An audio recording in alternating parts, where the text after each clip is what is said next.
What is up?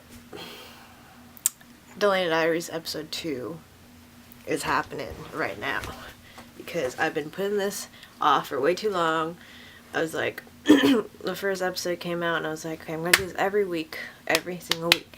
And when the time came and I sat down and everything, I just couldn't get myself to do it because part of me was like, well, what should I talk about? There's so many things I want to talk about, and there's so many ideas going on in my mind, and I didn't know which one I wanted to talk about first. So then another part of me was like, I'll just wait until I feel inspired to do so. And then another part of me was like, why don't I just sit down and just talk in front of the camera? So I feel like I've just been overthinking this, and now I'm just gonna do it. So I guess I could start with just an update in my life. I think it's been like a month since I released the last one. I went to Austin, which was a life-changing trip for me. When I came back from Austin, some interesting things happened. Well, first of all, I came back with a super fresh perspective. And I came back to work, and I noticed that I felt a lot more tension being back at work, and anxiety and stress. I mean, normally, I can handle my stress pretty well especially when it gets busy. I like toss salads. My first day at work, I remember like fucking up so much. Like the first hour, I was just constantly messing up, and I just knew that it was like just a manifestation of. Okay, there's too many things on my desk right now. I'm just gonna clean this real quick. My mind feels a little cluttered with all that crap on my desk. Anyway, I kept messing up on the salads, like putting the wrong, and I redo soups and ramens too. I put the wrong broth in the soup sometimes, and I knew it was just a manifestation of my mental state. I know it was gone for like a week, and I was readjusting and stuff, but this time around it just felt a lot more like as if I didn't belong there anymore. And I've been feeling that kind of low-key, kind of in the background for a couple months. But then when I came back and had to readjust to work, I was like, it was a lot, and to the point that I really couldn't ignore it. You know, that voice in your head that says, like, it's time. I kept kind of just putting that under the rug for a couple months. But at that point, it was a similar feeling I got when I quit my 9-to-5 job. I was just at work, and the tension was just too much. The inner voice just got way too loud, and that's exactly what happened that day. And so I came home that night, I unwinded, and before bed I remember thinking, like, should I quit my job? The first thing that intuitively that came to mind was like, yes, I should just quit my job, as uncertain as this step would be. And then how I know that my intuition's right is when I start crying about a pretty big decision, a pretty big risk that I have to take. So I started crying.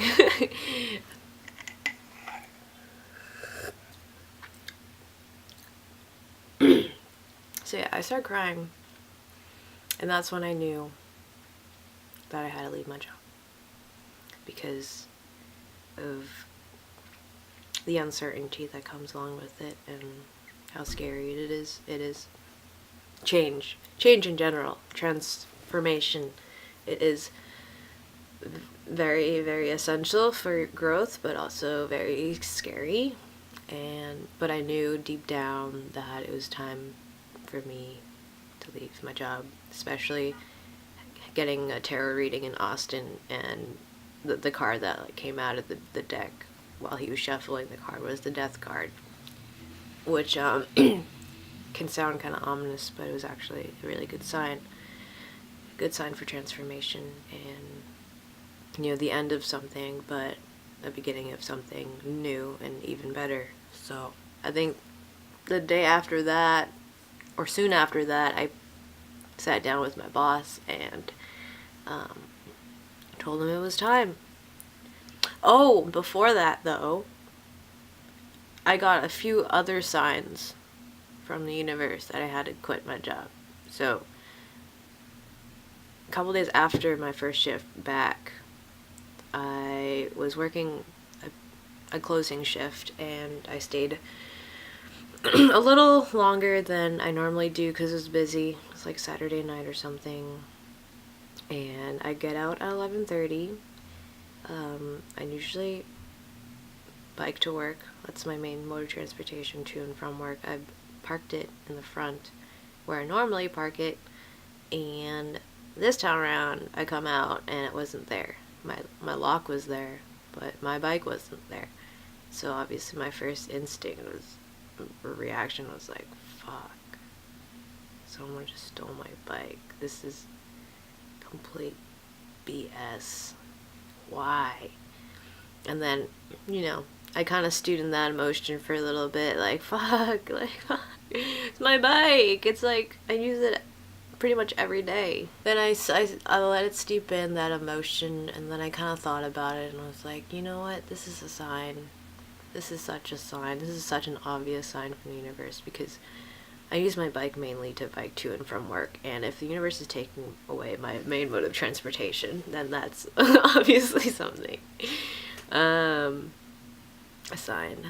So I try to take everything that happens to me as a sign, and I'm trying to adapt the mindset of, things don't happen to you, things happen for you. Things don't happen to me, they happen for me, for my growth. And even if it might seem negative, like my bike getting stolen, I tried to adapt the mindset, like, this happened for a reason.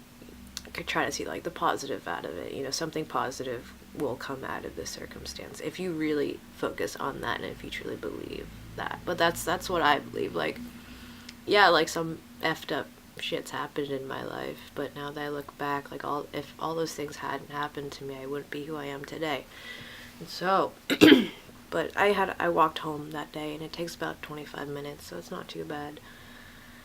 I walked home that day, just processing what happened. I see pretty much, like, minutes after, maybe like 5 or 10 minutes after my bike got stolen, I see a license plate that said 777 on it. And whenever I see 777s, that's a really good sign that I'm on the right path, and that whatever is happening for a reason. And I also believe that, I have guides or angels or whatever higher power bigger than me, maybe my higher self, whatever that is, that's guiding me, and it's communicating with me through these numbers that I see constantly, like, ridiculous amount, like a stupid amount that has become, like, normal. But I see that those 777s, and I'm like, okay, so this is fine, this is happening for a reason. And so that night I came back home. I had a dream that I went to work and the salad station wasn't there anymore. Like, everything else is there and looked normal, but the actual station that I work at, which was not there. It was just blank, just nothing. And so it's like, I woke up from that dream, I was like, yeah, it's time. And then that day was when I came into work and was like, I sat down with my boss, told him that it was time. So I think I had another dream about quitting my job too. But anyway, all these signs building up. And also 999, I kept seeing 999 on license plates, on, like, receipts that I was purchasing these items, and they all came down to, like, $9.99, and then just, like, seeing 999 everywhere. My head would turn a certain direction, and I would see 999. So it's like my subconscious is, like, picking up all these numbers and, like, making me turn certain. But anyway, that's, like, how the universe has been communicating with me. So, 99 means, obviously I have to get into it. it means the ending of a cycle, the ending of something.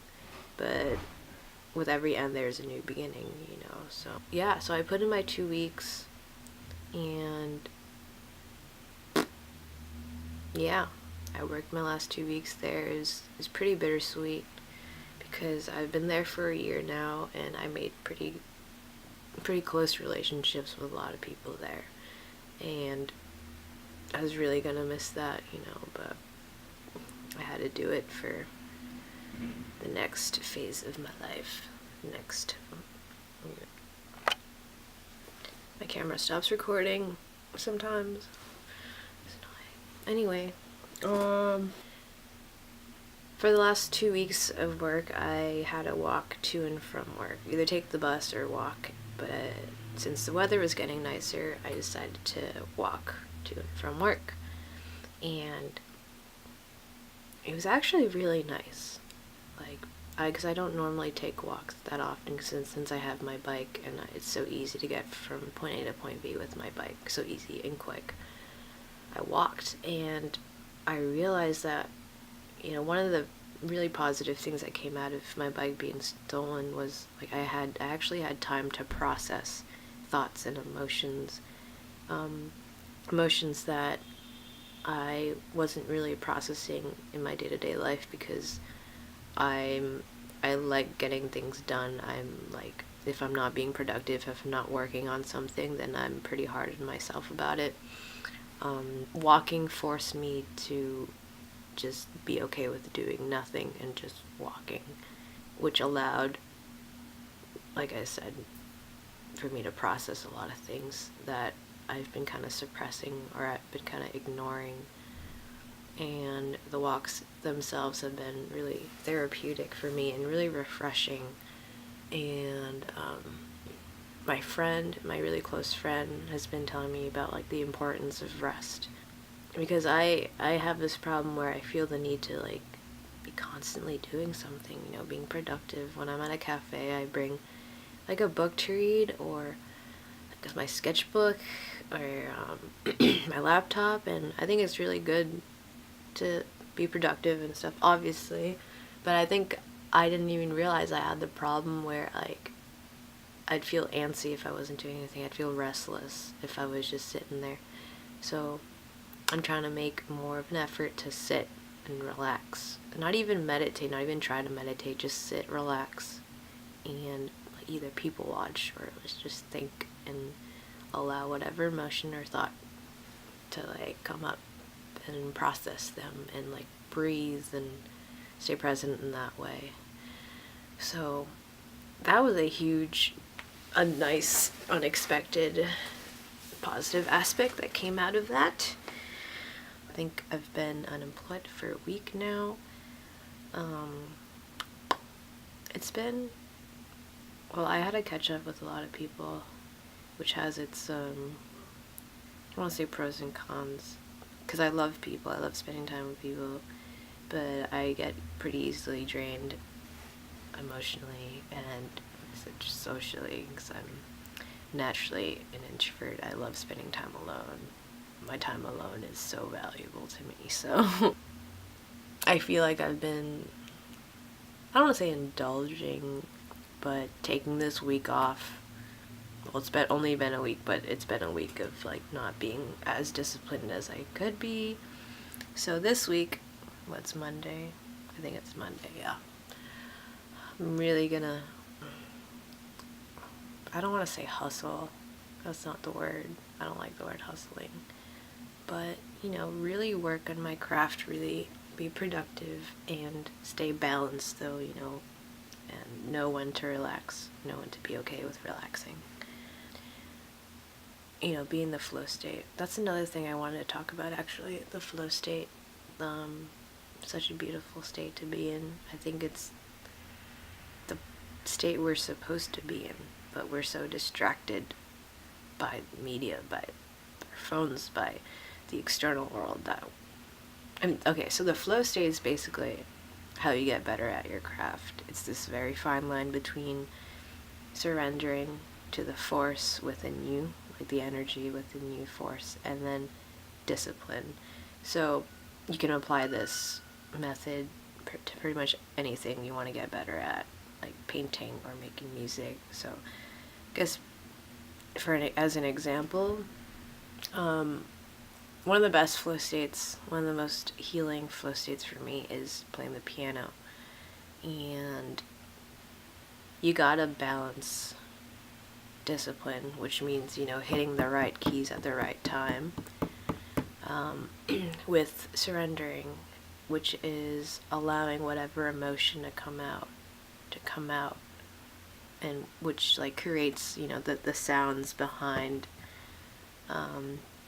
the piece or whatever you're working on. So the discipline aspect of it, is the hitting the keys and getting the keys right. It's the mechanical. It's getting the rhythm right and everything.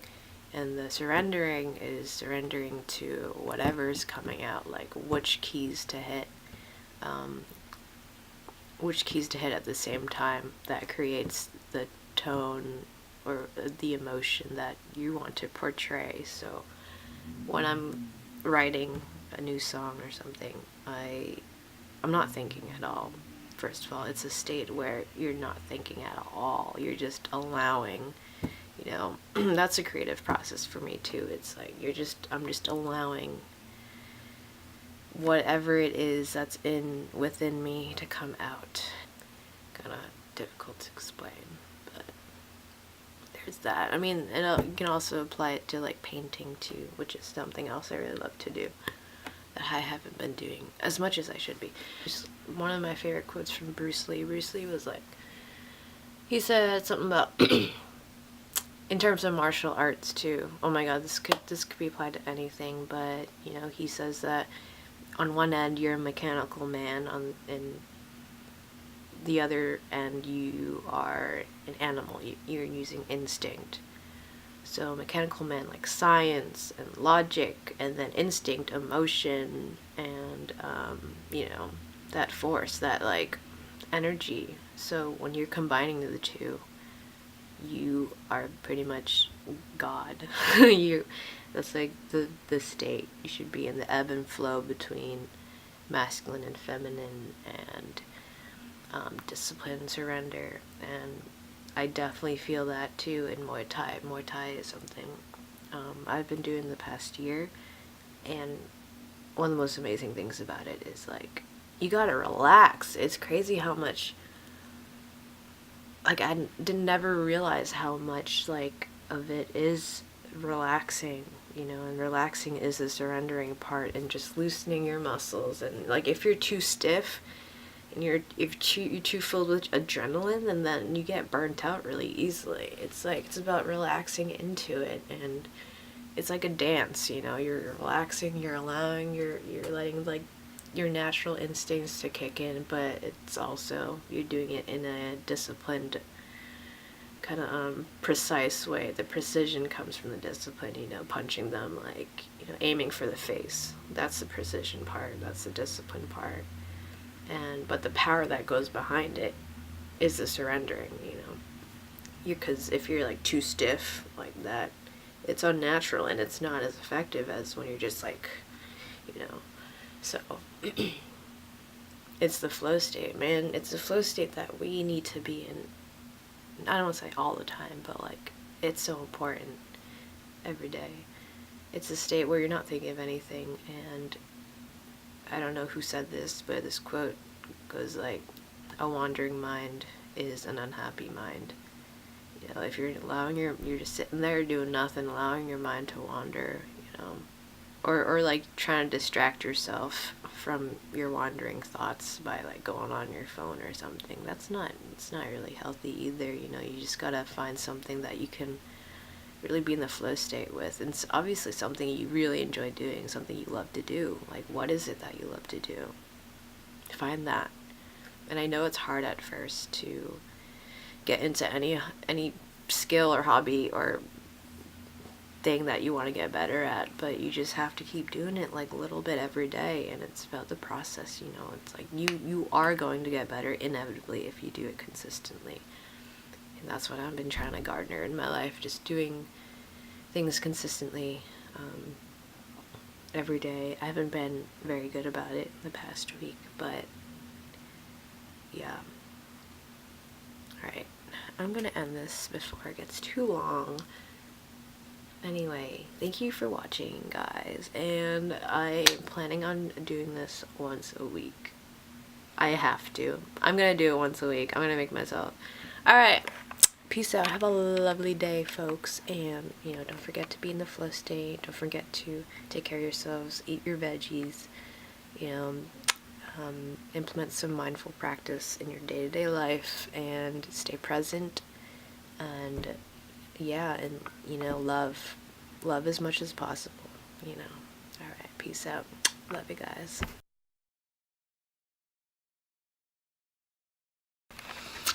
I forgot to add, so I guess my plan, because a lot of people are asking about my plan after quitting my job, being unemployed. So I guess the plan, at least for the next month, this month of April, is to just do what excites me most to the best of my ability. Because when I meditate, certain ideas would come to mind, certain projects that I want to work on come to mind, like just random things, and like, ooh, that sounds interesting and fun and a little bit scary. I'm gonna do that.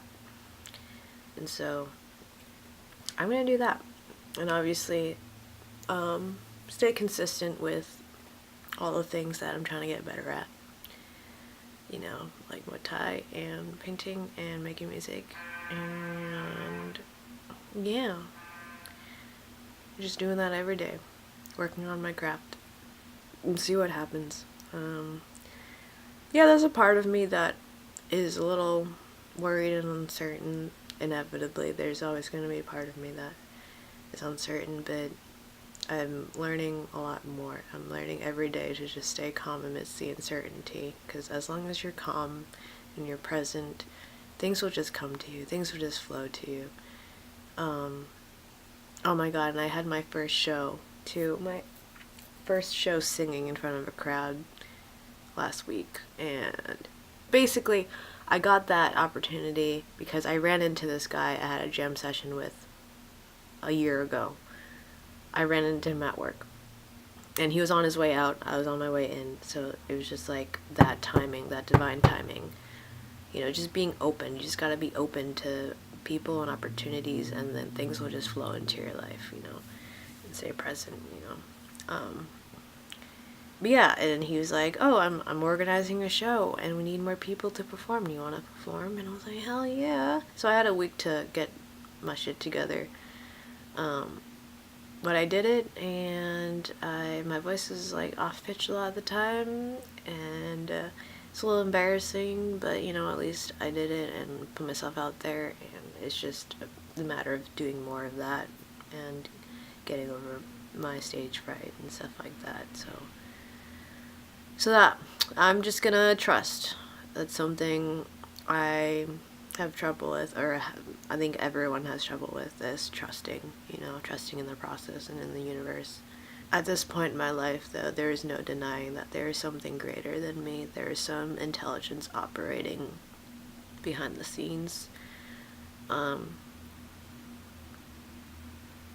I can't even explain the emotion, but at this point in my life, there's been too many signs pointing me in that direction, in that knowing, in that trusting, you know, so it's time to trust.